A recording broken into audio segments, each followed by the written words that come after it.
अब गुरु के प्रति भगवत बुद्धि नहीं है तो परमार्थ में आपकी कोई गति नहीं है, आप समय खराब कर रहे हो।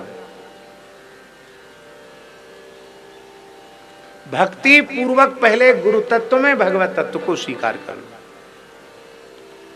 इसलिए आचार्यम माम विजानीयात नाव मन्येत करिचित, किसी भी अवस्था में गुरु तत्व के मानना मत करो। चाहे तुम्हारे अनुकूल से अनुकूल व्यवहार हो, प्रतिकूल से प्रतिकूल व्यवहार दिखाई पड़े तो भी अब मानना मत करो, क्योंकि वो मनुष्य नहीं है। नमर्त बुद्धिया सूये तो सर्वदेव मयो गुरु। पर ये भावना शिष्य की होनी चाहिए, गुरु जी की नहीं कि अब रामकृष्ण नारायण में ही हैं, मैं ही हूँ, शिव दुर्गा गणपति सब कुछ मैं ही हूँ, ऐसा नहीं है। वो तो अपने को साधक समझे, भक्त ही समझे, किंतु शिष्य की ऐसी भावना गुरु तत्व के प्रति होनी चाहिए। और ये भावना गुरु तत्व के प्रति होते ही हम बिल्कुल गंगा जी को साक्षी करके बोल रहे हैं, ये भावना होती बिना साधन के सिद्धावस्था प्राप्त हो जाएगी।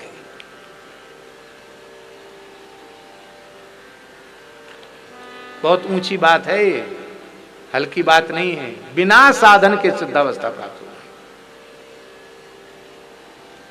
हमारे कल्याण में कोई देरी थोड़ी है, हमारी चतुराई हमारा कल्याण नहीं होने दे रही है। हम कुछ अतिरिक्त बुद्धि वाले बन गए हैं, ज्यादा दिमाग हो गया है।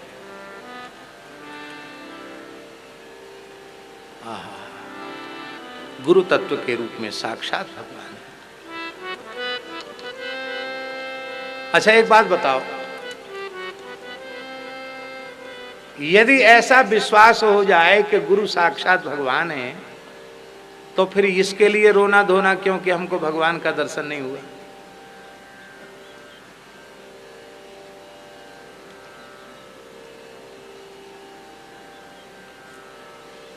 हम तो जन्म से लेकर अब तक गुरु जी की ही चरण सन्निधि में हैं, और जब तक ये शरीर रहेगा तब तक उन्हीं की चरण सन्निधि में रहेंगे। अब मरने के बाद भी जहां जाएंगे वहीं जाएंगे जहां गुरु जी विराजमान है।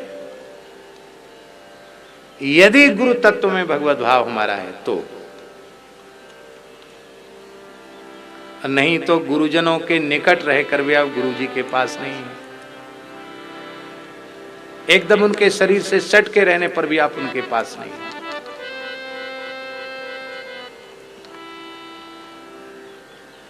क्या करें, हमारी दृष्टि है या भगवान जाने।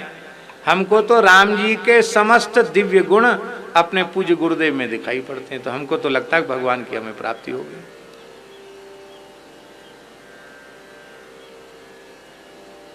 एक जीवन की ऐसी घटना है, पहले भी कभी हम कह चुके हैं, और आज पुनः श्री गंगा जी की सन्निधि में हम निवेदन कर रहे हैं। हमारे अपने बाल्यकाल में एक मन के बहुत प्रतिकूल व्यवहार हुआ। विद्यालय में पढ़ने जाते थे, वहाँ कुछ मन की प्रतिकूलता हुई, वहाँ से आना पड़ा।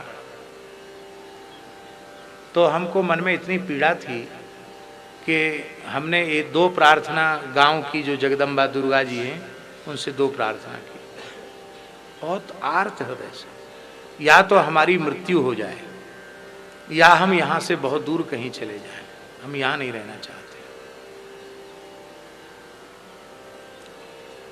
बहुत दुख था मन में, बहुत कष्ट था, ऐसा था कि बिल्कुल प्राण निकल जाएंगे, इतना कष्ट था। क्योंकि उसके पहले पूज्य स्वामी श्री शरणानंद सरस्वती जी की चरण सन्निधि मिल चुकी थी।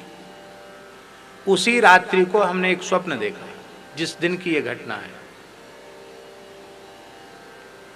तालाब में कमल खिले हुए हैं और कमल पुष्प लेकर हम आए, तो इमली के वृक्ष के नीचे भगवती महालक्ष्मी बैठी है, 4 भुजाएं हैं, हाथ में उनके कमल पुष्प है। तो हमने वो गुलाबी सी साड़ी पहने हुए हैं रेशमी, हमने उनके चरणों में प्रणाम किया।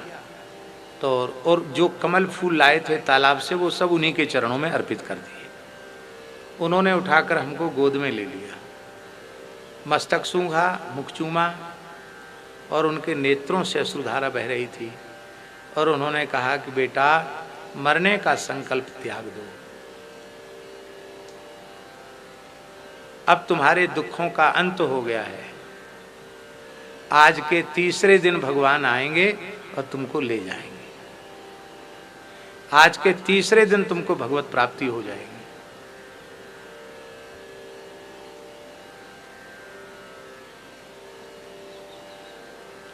ठीक तीसरे दिन सदगुरुदेव श्री भक्तमाली जी महाराज आ गए।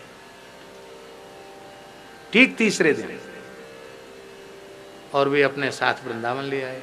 उस समय तो हमारी समझ में नहीं आया, लेकिन बाद में समझ में आया कि लक्ष्मी जी ने, हाँ एक बात और कही लक्ष्मी जी ने, तुम जितने व्याकुल हो तुमसे अधिक व्याकुल भगवान तुमको अपनाने के लिए, इसलिए तुम अब दुखी मत हो।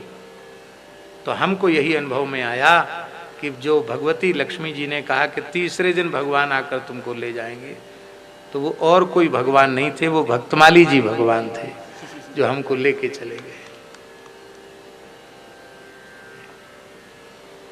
वस्तुतः गुरु तत्व में और भगवत तत्व में भेद नहीं है। बस इतना हृदय से स्वीकार कर लो, फिर देखो कितना आनंद मिलता भीतर से।